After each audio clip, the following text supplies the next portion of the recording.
DC power brokers have a lot to talk about this week, from the indictment of a former House Speaker to the new president of Nigeria.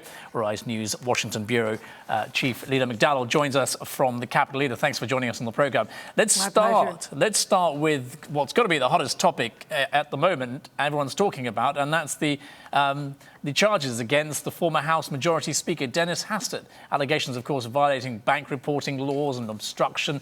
What do we know so far?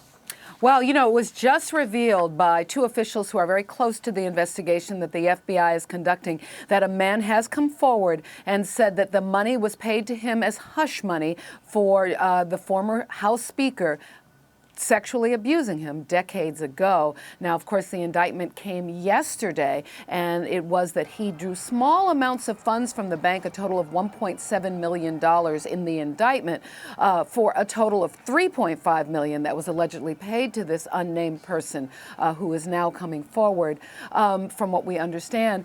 And that was to, you know, apparently not disclose publicly that something had happened to him. And what we're hearing now from these officials who are close to the FBI investigation is that indeed it was sexual abuse. That was what was rumored. He was also, Hastert was also indicted for lying to federal authorities, and today he did resign his high-paid K Street lobbyist job. Do you think he's going to go to jail? Do you think he's going to have some sort of plea bargaining with the Department of Justice?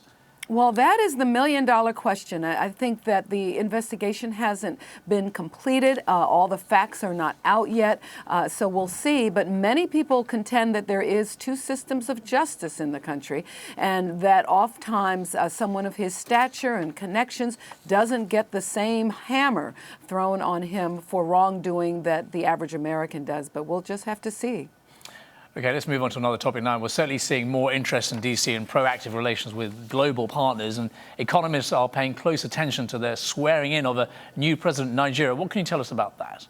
Well, you know, very interesting. This is a new era. Secretary of State Kerry is promising more military assistance, almost an immediate deployment of advisors to help in the fight against Boko Haram, which can help strengthen the economy in their belief.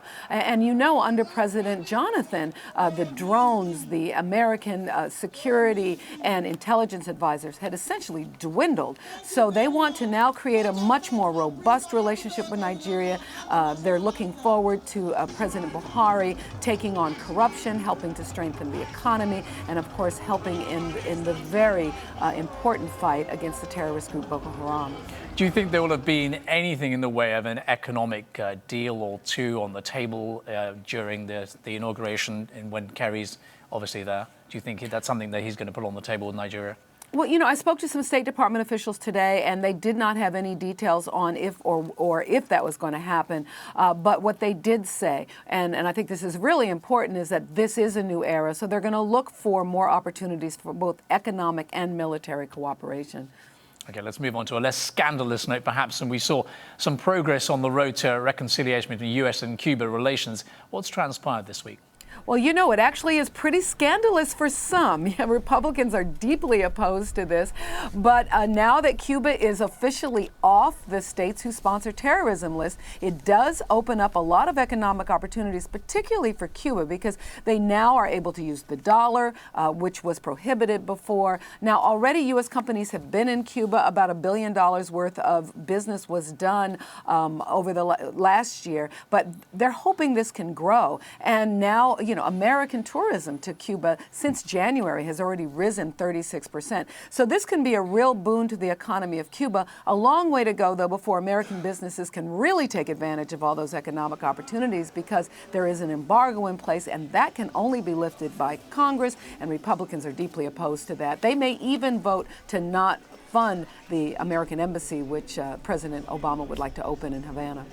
Well, talking of Havana, I'd certainly like to go there. Listen, Leila, thanks very much for joining us. We must leave it there. My pleasure.